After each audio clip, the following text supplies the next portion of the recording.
All right, so I'm going to real quick give you like a recap of what we did with geometry of triangles, um, mostly like thinking about similarity, congruence, and then we also had the mid segment that we went over, and the trigonometry of right triangles, including Pythagorean theorem in that section. So I'm going to start with the geometry stuff. So the basic geometry that we need to know is what proves two triangles congruent, similar, or doesn't prove anything. Okay. So for congruence, remember that we have side, side, side, side, angle, side,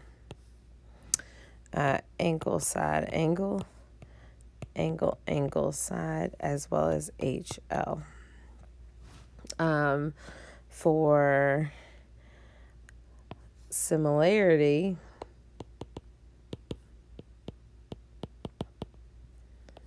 we have angle, angle, and angle, angle, angle, which really are the same thing.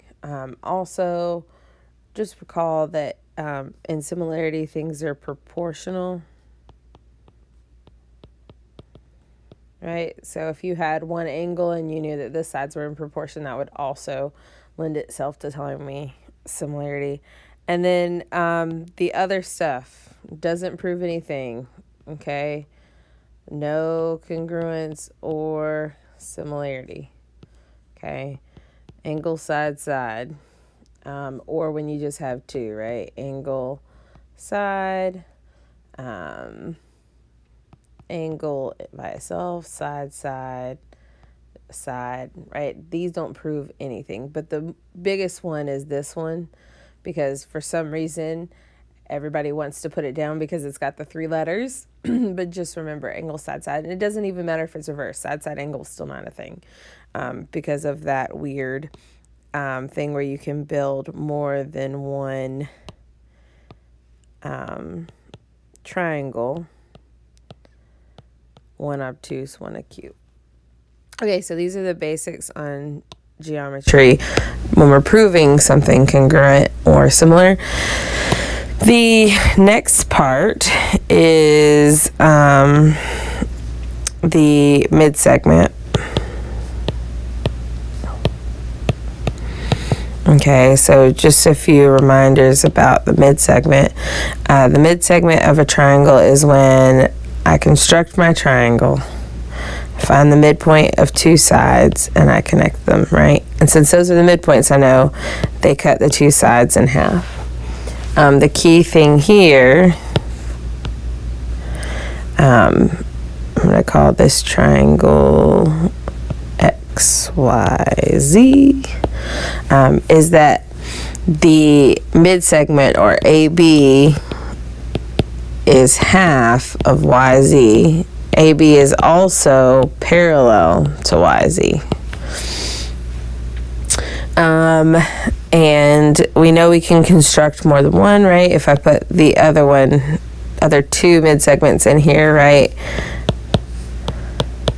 That constructs that one in half. And since we know this one is half of that, it'd be that. This one's this one's that. So the area, the other two things we need to consider is perimeter. So the perimeter of triangle ABC is half of the perimeter of triangle XYZ. But the big thing is the one that people tend to get wrong, remember, is the area. The area, because each one of these individual triangles is congruent to the others by side, side, side. That means that the area of triangle ABC is 1/4 of triangle XYZ. Okay, and that's pretty much it for mid-segment and or your geometry stuff, except one other thing that I'm going to throw on here is your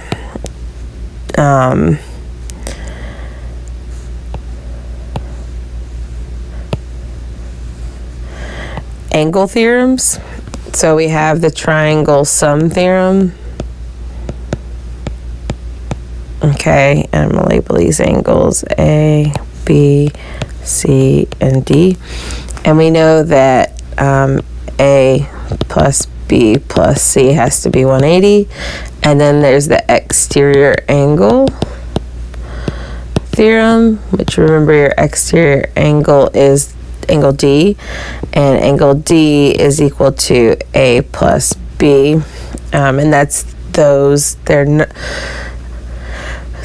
non-adjacent interior angles that add up to be the exterior. Let me say that again, non-adjacent exterior angles. All right, and then that's it for the geometry section. So the other part of this was your trigonometry. So for trigonometry, you remember you've got your sine, cosine, tangent. I'm going to actually do this as kind of a table. So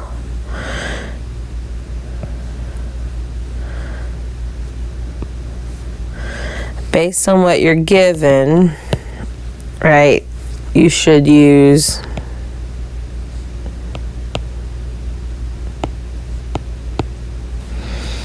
and then a picture to kind of go along with that. So if I'm given two sides and find the third as my goal, I should be using Pythagorean. Okay, and that would look something like this. If they gave me x here and they gave me 10 and 8, right? That would be a problem where I would want to use Pythagorean. If they give me one side an angle and they want me to find a side, I should be using, right, triangle trig, the stuff that I called regular. It's not really a thing, but I call it that to differentiate it from the inverse. And that would look like this. Maybe if they gave me this angle and they wanted me to find that side and they told me this side was 8. Okay, that would be a right triangle trig problem. And we'll talk about the sine, cosine, tangent and how to differentiate here in a second. If they gave me two sides and they want me to find an angle, that's when I use right triangle inverse trig. And that would look, a problem like that might look like this. Or they give me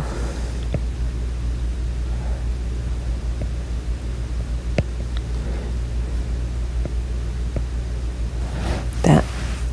Okay.